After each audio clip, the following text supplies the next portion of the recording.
ministro do Supremo Tribunal Federal, André Mendonça, determinou que a Polícia Federal envie ao Supremo todos os depoimentos, perícias e demais atos da investigação sobre as fraudes no INSS. Mendonça também passou a exigir que qualquer troca de policiais da equipe responsável pelo caso seja informada antes ao gabinete dele, além de relatórios periódicos sobre o andamento das apurações.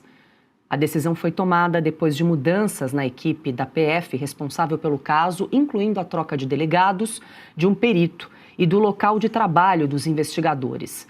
O caso também foi transferido para outro setor da corporação, o que levou à saída do delegado que coordenava as investigações.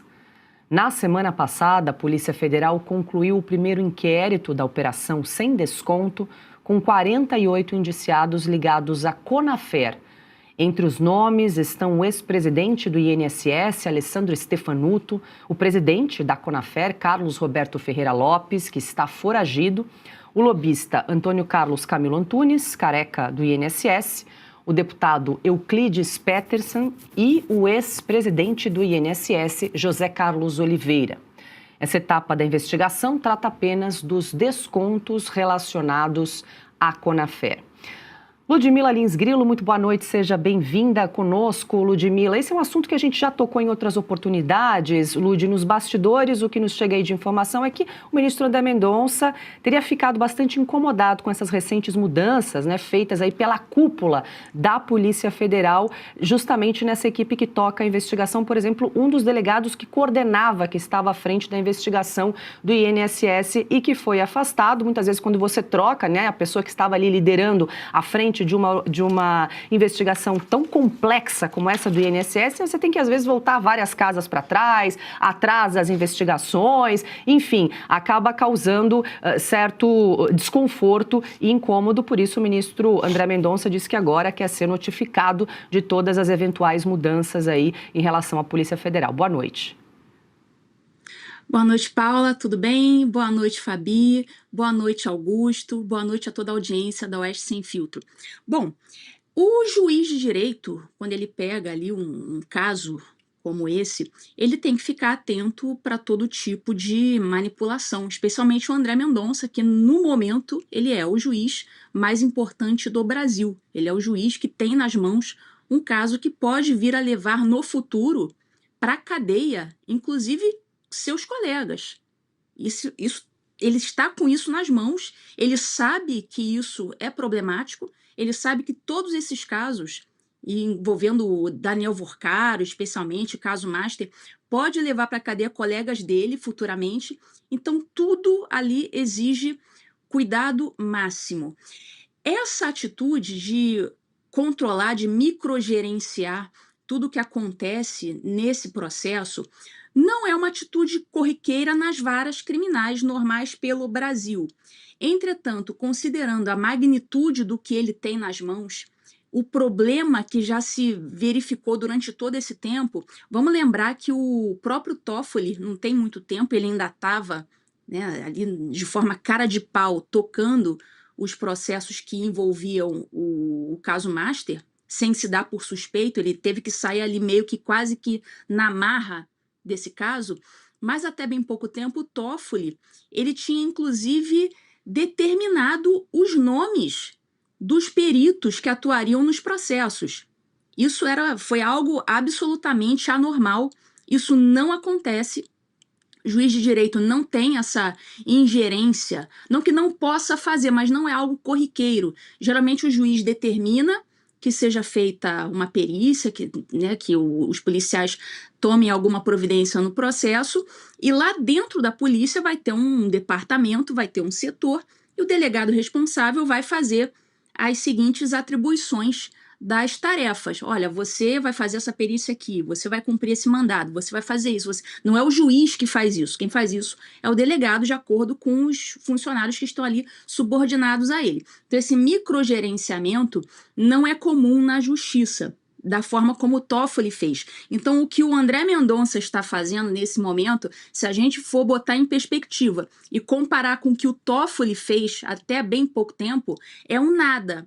Isso não deveria gerar escândalo, não deveria gerar nenhum tipo de desconforto. Quer dizer, eu não lembro, na época, que o Toffoli escolheu a dedo o nome dos peritos que ele queria, eu não lembro da PF ter ficado ruborizada, ter ficado constrangida por isso ter acontecido.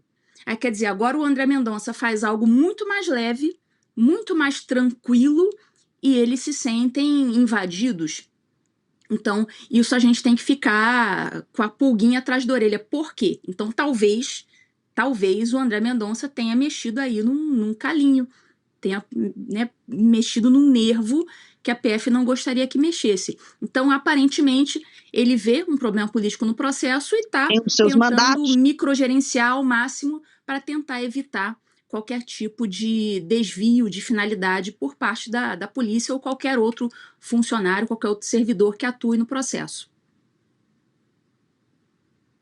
Bosco fazendo jornada dupla, saiu do Jornal da Oeste, segunda edição, e agora nos brinda então com a sua presença em Oeste Sem Filtro. Boa noite, Fabi, seja muito bem-vinda. A Ludmila lembrou bem, quando Dias Toffoli ainda era relator desse caso, ele chegou a indicar 4 peritos para trabalhar no caso, por exemplo, do Banco Master, né, que a gente está falando também sobre a questão do INSS, mas no caso do Master, especificamente, o ministro Dias Toffoli indicou os 4 peritos e ainda decretou aquele sigilo absoluto, que ninguém podia saber o que estava acontecendo em relação àquele processo. Logo que o ministro André Mendonça, então, ficou à frente, passou a comandar, ser o relator desse processo, ele retira o sigilo absoluto e passa a dar um pouco mais de autonomia e independência aos agentes da Polícia Federal, que tiveram muito trabalho. Eram 8 aparelhos celulares, acho que 9 aparelhos celulares que foram apreendidos só de Daniel Vorcaro, não é mesmo, Fabi? Boa noite, seja bem-vinda.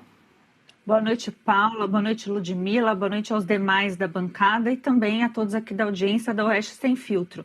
Bom, o mundo está invertido, né? A gente tem aí, como você bem explicitou recentemente, uma operação do próprio Toffoli, determinando, além de tudo isso que você disse, Paula, que também ficasse no gabinete dele, né? Que é um total absurdo. Você ia cautelar provas dentro do gabinete, né? Muito conveniente, sabendo dos escândalos que vieram posteriormente, mas que ainda não foram investigados. A gente precisa fazer aqui colocar a mensuração do que é.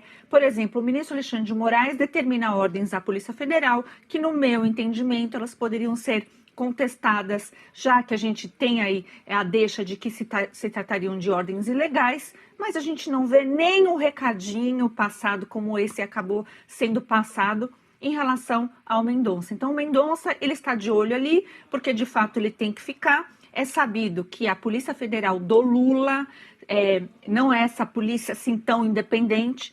Tem o caso vinculado ao INSS, que é outro caso que o Mendonça está cuidando, que pode chegar no Lulinha. Então, ele sabe disso tudo. Então, ele tem que aumentar esse controle, mas chegou na imprensa de uma forma muito rápida. Então, de fato, a Polícia Federal me parece aí que tem lado, e esse lado é justamente contrário ao que a própria instituição vai fazer. Eu acho que vai ficar um trabalho duplo, porque ela vai ter que dizer aí que realmente não gosta desse tipo de operação, desse tipo de controle, para ter uma independência que, infelizmente, neste Brasil atual de Lula nem é saudável, né? Acho que ela tem que ficar vinculada às normativas, ficar vinculada à lei, mas a gente já viu que o André Mendonça está incomodando. E o interessante é que, até o momento, o André Mendonça está fazendo exatamente o que está na lei. Ele está sendo um garantista que Gilmar Mendes não consegue falar ao contrário, né? O Gilmar Mendes tentou equipará-lo às operações da Lava Jato, mas subiu o tom André Mendonça quando foi para defender, obviamente, o próprio trabalho, mas também, né, o que é certo, justo, moral e ético, e aí, por último, também legal. Então, vamos acompanhar, porque essa questão da Polícia Federal ficar incomodada diz mais sobre a própria ala da Polícia Federal do que sobre as atitudes do ministro André Mendonça. Augusto Nunes, muito boa noite, seja bem-vindo. Boa noite, Paula. Boa noite, Fabi. Boa noite, Ludmila. Boa noite a você que nos acompanha. O ministro André Mendonça, pelo menos, continua pensando, né? Continua lembrando que o escândalo do INSS só não foi o maior do ano porque entrou em cena o André Vorcaro com o seu Banco Master. Daniel Vorcaro com o seu Master. O caso do INSS confirma que no governo Lula, desde que o PT chegou ao poder, elegeu um presidente, ocorre no Brasil um enorme escândalo, é um caso de corrupção gigantesco por ano, um por ano. Seria o maior do ano, repito, se não viesse o escândalo do Massa. Pois bem, não pode ser esquecido. Não pode ser esquecido. O Supremo impediu que a era a CPMI, né? Não era a CPI só. Que o Congresso ouvisse o depoimento do Lulinha. Também não conseguiu ouvir o irmão do Lula. A família Lula está envolvida até o pescoço nisso. Se os ministros do Supremo, que apoiam o governo, que dividem o poder com o presidente Lula, não ficam estarrecidos com o assalto sofrido pelos aposentados, isso aí deixa claro que eles são cínicos demais para continuarem onde estão. Queria só aproveitar e fazer uma pergunta, Augusto, que você até tinha levantado. A quem cabe essa troca, por exemplo, de integrantes da Polícia Federal, que às vezes estão lotados no gabinete do ministro do Supremo? Eu vou jogar essa pergunta para a Ludmila, porque eu até ouvi uma crítica, Ludmila, que caberia à Procuradoria-Geral da República, a PGR, esse controle externo da Polícia Federal e não ao Poder Judiciário. Por isso, essa crítica também ao ministro André Mendonça, que tentaria ali controlar, né, a questão dos agentes da Polícia Federal no caso do INSS. Posso completar? Por favor. Se eu quisesse ser ladrão, o meu sonho seria ter como superintendente da Polícia Federal o Andrei Rodrigues e ser investigado aí pelo Supremo. Lembrando que o André Rodrigues é o diretor-geral da Polícia Federal. Os ladrões não têm queixas a fazer. Os grandes ladrões não têm nenhuma queixa a fazer envolvendo o ministro do Supremo e o comando da Polícia Federal. É isso. Diga lá, Ludi. Então, eu concordo. Por isso que eles querem manter a todo custo o foro privilegiado. Assim, eu não veria, num primeiro momento, nenhuma vantagem em você ter foro privilegiado, porque a partir do momento em que você tem que necessariamente ser julgado pelo STF, você perde a possibilidade de várias instâncias recursais.